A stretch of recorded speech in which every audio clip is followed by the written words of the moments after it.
I want this video to be motivation for you guys to start stepping out into the world and breaking free of your procrastination habits. And I think it's important to look at procrastination as a habit, because essentially on some level you're choosing procrastination. And I know how annoying that can be to hear when people tell you that you're choosing procrastination, or you're choosing whatever your problems are. And I know it can seem like you're not, because your procrastination is causing so many of your problems, and you're trying to break free from your procrastination so you can start stepping out into the world and taking more action and feeling more alive and tapping into more courage, right? Stepping up to the woman that you're attracted to and saying hello, putting your work out online, recording yourself talking like this, making more money, being more real with friends, whatever it is. It takes courage to do these things, and procrastination is the thing that stops us. So when we get clear on why are we procrastinating, and that can quite easily come from just asking yourself the very simple question, what benefits do I get from procrastinating? Just wait for them to pass. So I'm hoping the conversations behind me aren't interrupting me, but you essentially, if you ask yourself that question and you got real silent and you just said to yourself, or you said to your procrastination, why am I procrastinating? What benefits do I get? You're going to get an answer. Now, you might ignore the answer, you might not think the answer is true or real, because the answer will come as a thought, it will come as a feeling, or as a visualization. But essentially this is information being passed from your unconscious. Your unconscious is just trying to keep you safe. In every moment of your life, every single moment of every single second, including right now, your unconscious is scanning everything around you to check whether you're in potential danger. And when you're in potential danger, it's going to send out certain emotions, neurotransmitters, whatever it needs to do in order to stop you from essentially dying. It's a mechanism that we've all had since birth, that is there to keep us alive. It's there to keep our species surviving. And it really doesn't know whether your life's in any danger or not. It's actually only knows what it's been taught and what it's been fed throughout your entire life.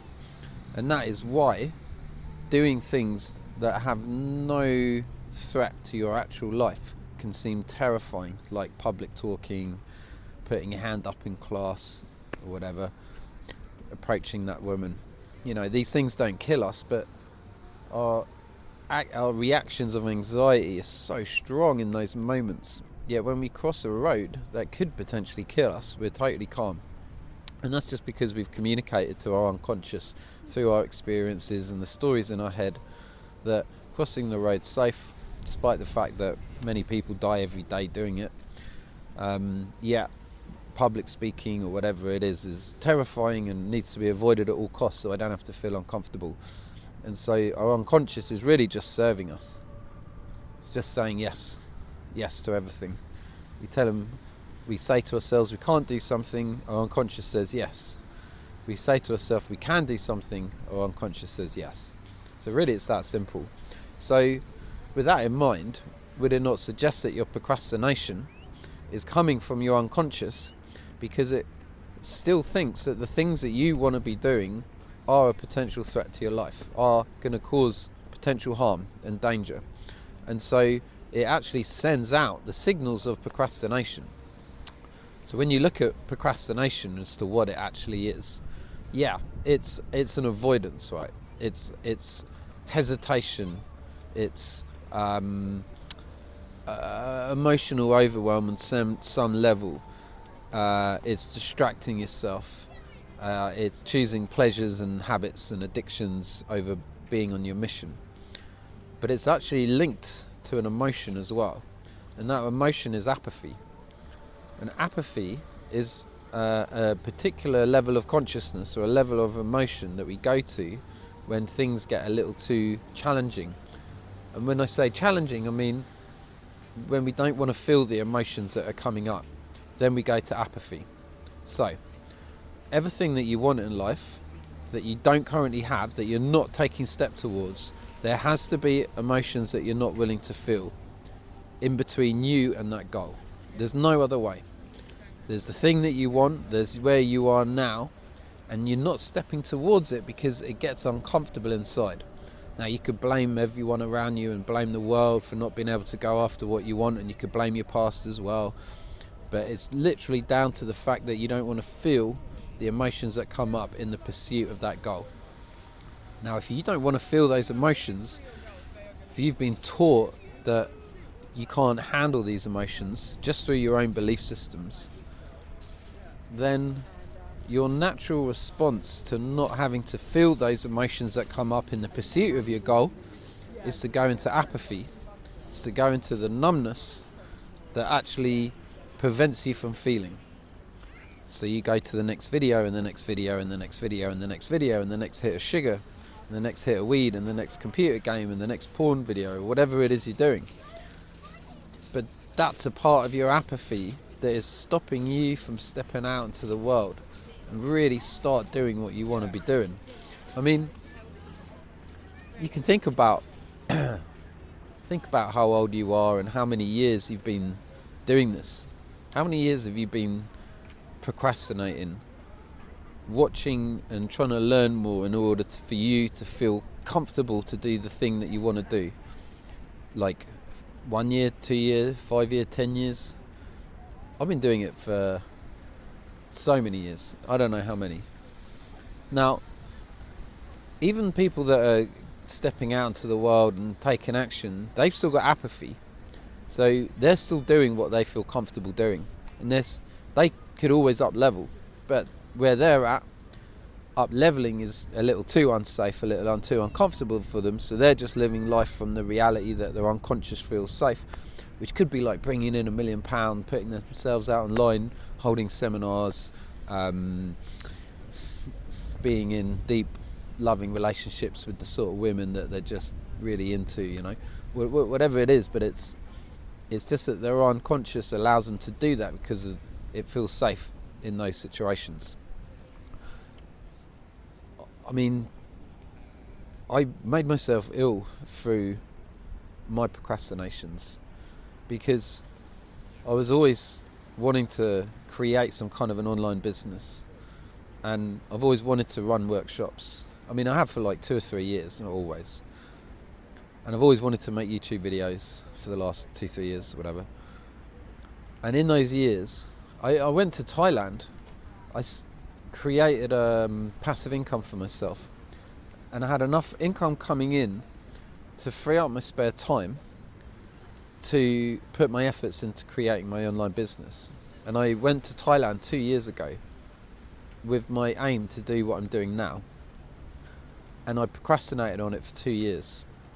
And in those 2 years, I just went deeper and deeper into my habits and addictions. I smoked more weed than ever. I started smoking cigarettes again. I was drinking more alcohol than what I was doing for the few years prior to that.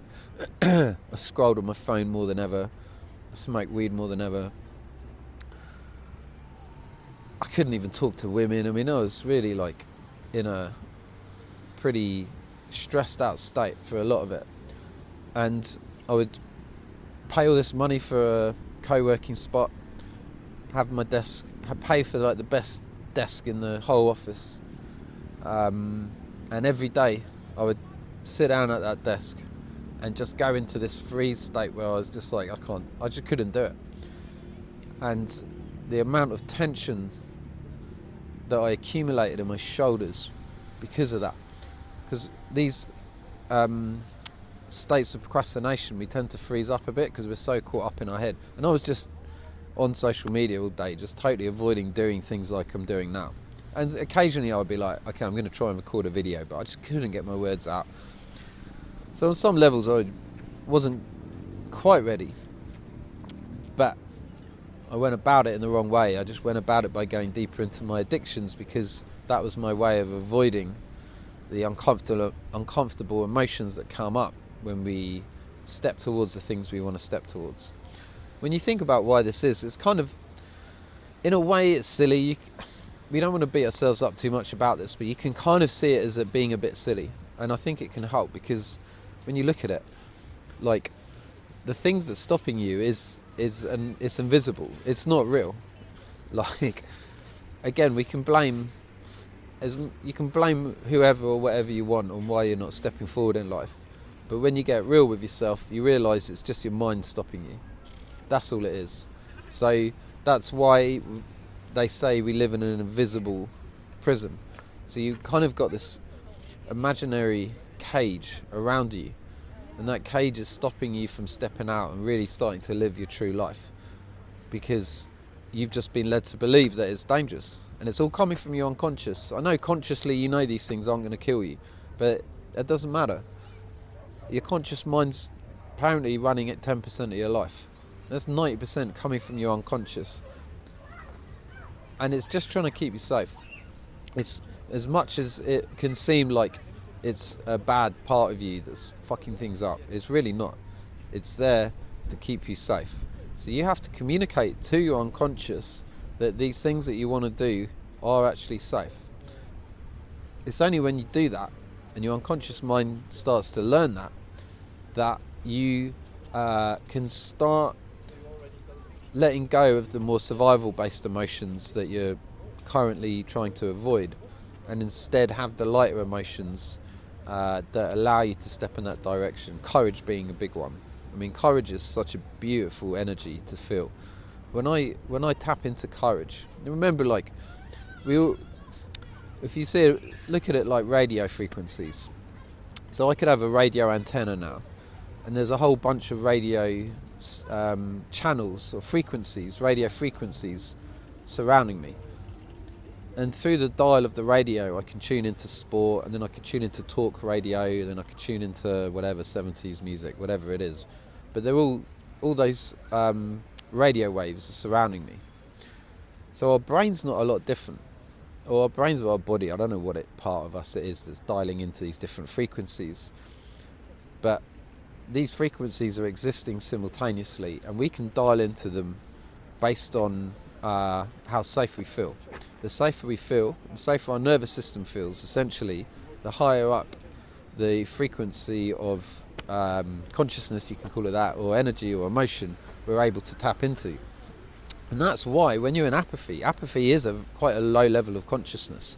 When you're in apathy, you literally can't think of what you could do. There's not really an ability to come up with many ideas. And that's why it can be so hard to break out of it, because I don't know what I could do. Like, I don't have. It's just all really difficult to tap into creativity, and it's the creativity that you need that's gonna give you the ideas that you can start putting out into the world. That's gonna allow you to start climbing up to high levels. It's kind of what the game's about, right? We're creators. We're like creator beings, and we're here just creating stuff that gets fed into our imagination, right? But when we're at a lower level, we're not really tapped into our imagination. Kids who exist on very high planes of consciousness, their imagination is about as real as what they see around them, right? That's why the kids are so creative, and that's why they love being so creative. So we have that ability as well. It's just that we're just so dialed into these lower levels that it's really difficult to see any other way. Most people exist their entire lives around particular levels of consciousness. It's usually like apathy, sadness and fear is like one section. And people who spend most of their life in apathy, sadness and fear just never really get anything done, because they're just hiding from the world. And I spent a lot of my time in those levels. Then you got the people that are in lust, anger and pride. These people take a lot of action, but they don't really do it with much integrity. They just do it and without caring about the consequences, and a lot of businesses and corporations are set up from that energy. And then the higher levels is when we take action in the world, but we care about the impact that it has on other people, and we care about our clients that we work with and our staff and everything else. And that literally raises the whole level of consciousness up. But going back to what I was saying, like when I tap into courage, it's like, wow, I almost get a bit overwhelmed with the amount of ideas that are coming to me. And these ideas just come in the form of images. So I've been looking for ways to promote my private coaching. And I recently had the image of putting out a paid ad on Facebook. So that's what I'm doing now. I'm creating an ad to put out on Facebook. So this is just how some people see this, is basically the higher mind feeding you kind of breadcrumbs towards where it is you want to go. I want financial freedom. I want to walk around, I want to travel the world, I want to feel financially free, and I want to hold workshops and run seminars and teach people about how they can tap into their inner creative abilities, start creating the life of their dreams, and essentially doing what I'm doing. It's kind of like a bit of a pyramid scheme really, but so yeah, I don't really know where I always kind of forget where I'm going with these videos. I get into this I just talk really.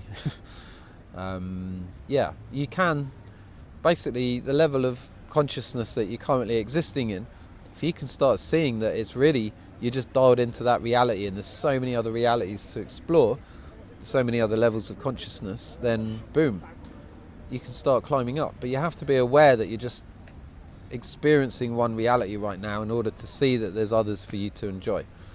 And we do that through meditation, we do that through tapping into our consciousness, because our consciousness sees them all, right? It can be the observer of the different levels. So we're almost taking a step back. I'm in fear now, interesting, okay, what can I do to climb out of fear? Maybe anger would be a good emotion to tap into, because in the level of anger there's more kind of fight and forward motion, and it actually feels a lot better than just hiding. They're both expressions of our sympathetic nervous system, right? Fight or flight. In fear we're flighting away, we're running away, we're hiding. In anger we're fighting now. So yeah, don't let people tell you your anger's bad, because as long as it's controlled, then it can be the tool that's going to allow you to climb out of apathy. And apathy is what I was talking about, wasn't it? Apathy is going to allow you to really, coming out of apathy is just going to allow you to start moving forward in your life. You're going to start feeling better. You're going to start getting more of that forward momentum now. You're going to start trusting yourself more. People are going to trust you more. You're going to bring more presence to relationship with women. You're going to allow women to feel more feminine in your presence, because you've got more of that masculine energy now. You start speaking your truth. You're true to your word. You do what you say you're going to do. You're just more embodied. You're more grounded. You're not people pleasing now. You choose authenticity over connection. So you don't hide your true self in order to maintain connection with people. You allow people to have their own opinion of you. You allow people to even hate you if that's what they have to do. But you don't say things to offend people, because that's you falling into the patterns of anger. Like I say, anger's not bad, but you don't want to hang out there. You want to speak your truth, not to offend other people. Don't get caught in that trap. A lot of people do, and it's not a particularly great place to hang out, because it's a way of pushing people out, because you can't handle the intimacy, right? But if you can speak your truth and know that you're doing it just because that's your truth, and it's important for you to do that for your own growth, and you can let other people have their own opinion of that and not have it affect you. And if it does affect you, and it still affects me, then you let it affect you, and then you dust yourself off, you stand up again, and you keep moving forward. That's how you do it. Nothing's helped me more than doing this YouTube video.